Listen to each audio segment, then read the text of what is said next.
Gracias, señor presidente, colegas asambleístas, ciudadanía que sigue esta tan importante sesión a través de los medios legislativos. El día de hoy tengo el honor de presentarles a ustedes el proyecto de ley orgánica para defender los derechos de los clientes del sistema financiero nacional y evitar cobros indebidos y servicios no solicitados. Como antecedente, colegas asambleístas, para su conocimiento, en el año 2018, a partir de una denuncia pública del periodista Mauricio Ayora, se discutió ampliamente el problema de débitos por parte del servicio financiero. Las denuncias surgieron por parte de miles de usuarios y clientes que encontraron débitos bancarios en sus cuentas por servicios financieros a los que nunca accedieron o simplemente desconocían de los que habían sido parte. Este proyecto nace entonces para responder a una necesidad y a una exigencia clara de ciudadanos ecuatorianos que denuncian estar siendo perjudicados por cobros indebidos por parte de ciertas entidades financieras. Para que dimensionemos la poca importancia que la Asamblea Nacional le ha dado a este pedido ciudadano, a pesar de que el primer informe fue aprobado en el año 2019, específicamente en marzo de 2019, no fue sino hasta el 20 de julio del año 2021 que el Pleno conoció este proyecto de ley.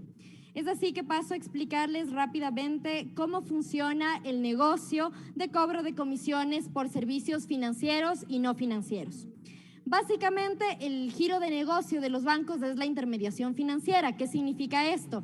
Si yo voy a un banco y deposito mi dinero en una cuenta de ahorros, a mí me pagan un porcentaje de interés, mientras que una persona que va a pedir un crédito a este mismo banco se le cobra, digamos, por este préstamo, una tasa de interés que tendrá que pagar por este préstamo que está solicitando. La diferencia entre el dinero que a mí me pagan por ser cuenta ahorrista y el dinero que le cobran a la persona que está solicitando este préstamo es la ganancia que tienen los bancos, es decir, la intermediación, el giro de negocio.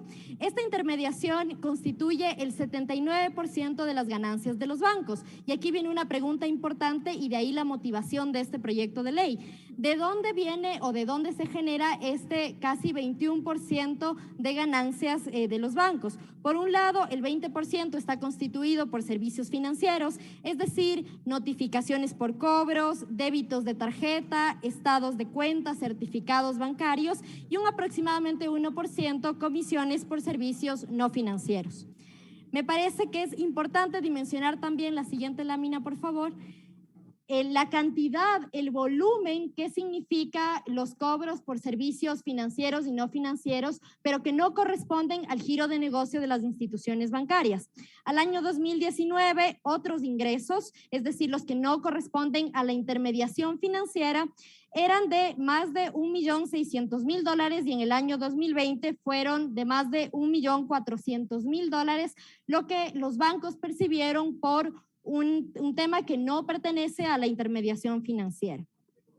Esta lámina me parece muy importante que pongamos atención, la siguiente por favor, porque da cuenta de cuando se presentó este tema en los medios de comunicación en el año 2018, las denuncias públicas aumentaron. Si ustedes se fijan, en el año 2018, entre enero y septiembre, solamente se presentaron 16.419 denuncias, mientras que en octubre, que fue el mes donde se hizo público por esta denuncia del periodista Ayora, se incrementaron subiendo a 44.468 denuncias. Es decir, en el año 2018, y tenemos datos de ese año porque fue lo que procesó la Superintendencia de Bancos, fueron 68.887 reclamos, lo que significó una devolución a las personas que estaban siendo perjudicadas por más de $1 millón, ¿no? Es decir, si es que no existían estos reclamos, los bancos, si hubieran tenido en sus cuentas más de $1 millón que no estaba autorizado esos débitos, ¿no? Se sancionaron 12 bancos y ¿qué se debe resolver y garantizar a partir de esto? Que las devoluciones se realicen independientemente de que se haya presentado un reclamo, que todos los bancos prueben que los débitos que se realizaron, se encuentran debidamente autorizados, y por otro lado que las superintendencias hagan los controles preventivos, no solamente sancionar, sino sobre todo prevenir que estos abusos no sucedan. Como estamos en el segundo debate de este proyecto de ley, se unificaron en una primera instancia 5 proyectos de ley. Para este debate se ha unificado un proyecto de ley que envió el asambleísta Holguín, así que estamos ahora con un texto que contiene 3 capítulos. Del primer capítulo reforma 22 artículos del Código Orgánico Monetario y Financiero, 9 artículos de reforma a la Ley de Defensa del Consumidor y también 5 artículos que reforman la Ley Orgánica de Telecomunicaciones. Las reformas al Código Orgánico Monetario y Financiero incluyen la siguiente lámina, por favor.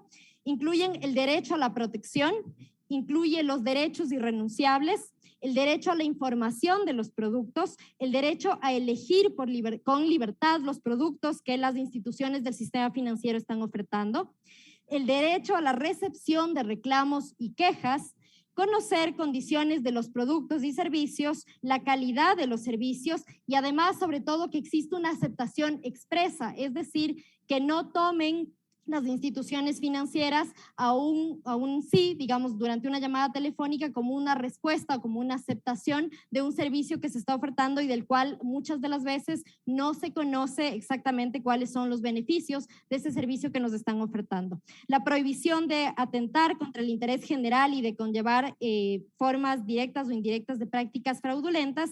Y por último, obtener los documentos que hayan sido debidamente cancelados o endosados por haberse subrogado una obligación. Estos derechos, esta inclusión y este fortalecimiento de derechos pasa sobre todo porque sean vigilados y protegidos de oficio por el Estado y por los organismos de control. Por otro lado, tienen que ser estos derechos tutelados por las superintendencias y por el defensor del cliente, que es una figura muy importante precisamente para que no se cometan estos abusos. Y algo muy importante también es que el peso pueda recaer sobre las entidades financieras y no sobre los ciudadanos, ¿no? El peso de la denuncia o del reclamo que se haga por parte de los ciudadanos.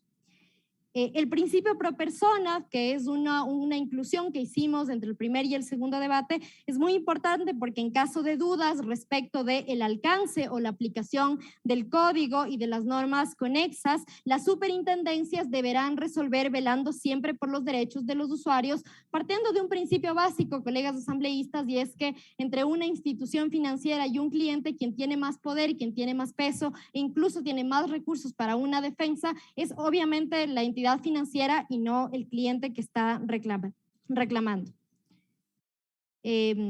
Pasamos, por favor, a la lámina número 13, y es que se retoma también el texto del año 2014 sobre tasas de interés, que estipula lo siguiente: establecer, con el propósito de estimular el desarrollo y la reactivación económica y con respaldos técnicos y adecuados y suficientes, niveles de crédito, de tasas de interés, reservas de liquidez, encaje y provisiones aplicables a las operaciones crediticias, financieras, mercantiles y otras que podrán definirse por segmentos, actividades económicas y otros criterios.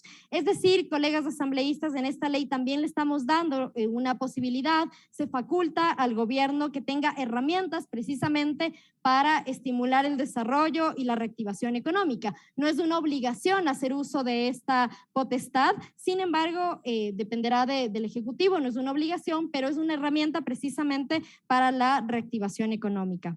Entre el primer y segundo debate también incluimos que la obligación de incluir los contactos del defensor del cliente se encuentren no solamente en los estados de cuenta, sino en otros canales habilitados para el efecto, es decir, a través de sitios web y demás espacios donde las personas, los cuentaahorristas, puedan conocer que es su derecho contar con un defensor del cliente, ¿no? Que se encuentra además en cada entidad financiera.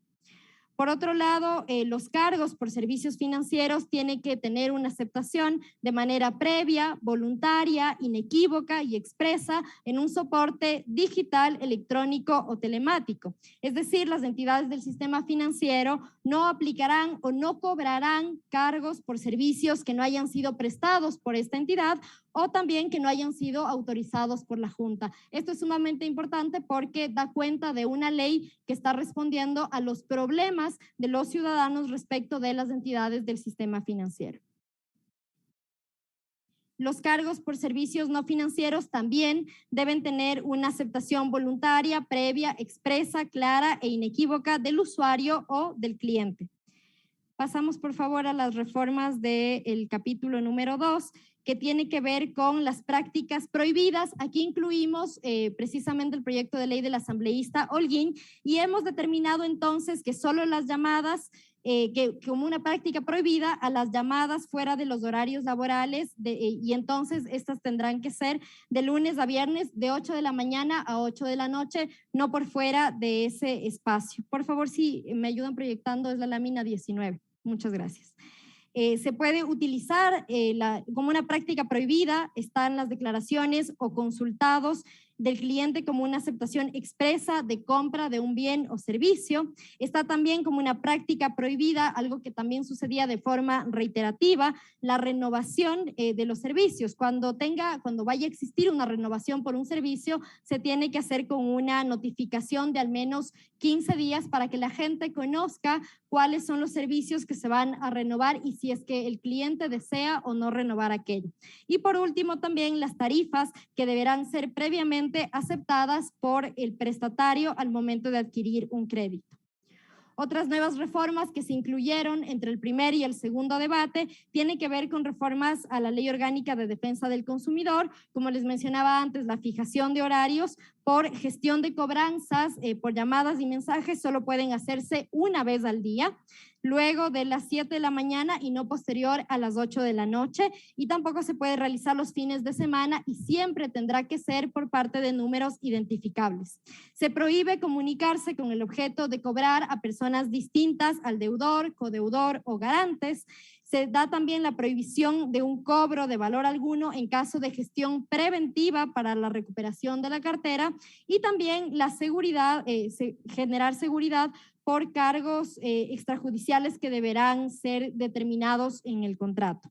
Finalmente, y el último capítulo, se incluyen reformas a la Ley Orgánica de Telecomunicaciones, las mismas que, digamos, son las siguientes, ¿no? Solicitud de cambio de contrato no generará una obligación económica adicional.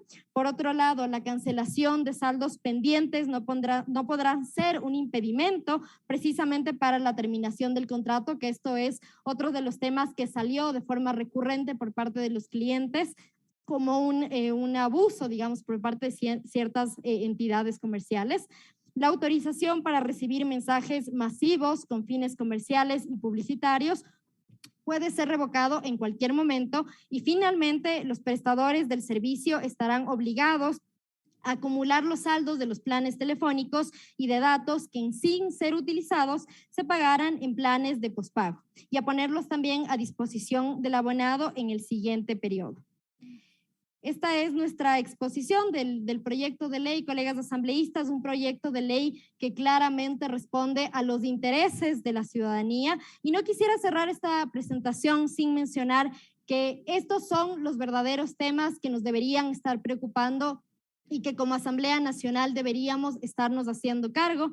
Lastimosamente, mientras el presidente Lasso les pide de favor a los bancos bajar las tasas de interés, me parece a mí, colegas asambleístas, que nuestra obligación es legislar con responsabilidad, legislar con voluntad política para proteger el bienestar de las y los ecuatorianos. Muchos intentarán satanizar esta ley también, como ya lo han hecho en otras ocasiones. Sin embargo, esta ley no está en contra de la banca, sino más bien precisamente para proteger el bienestar de las y los ecuatorianos, proteger y evitar además los abusos de ciertas entidades bancarias. Todos y todas queremos una banca solvente, colegas asambleístas, pero no queremos una banca que no ponga en el centro el bienestar de sus clientes. Los invito a que debatamos esta ley con seriedad, sin show político y sobre todo respondiendo a las exigencias de la ciudadanía. Muchas gracias.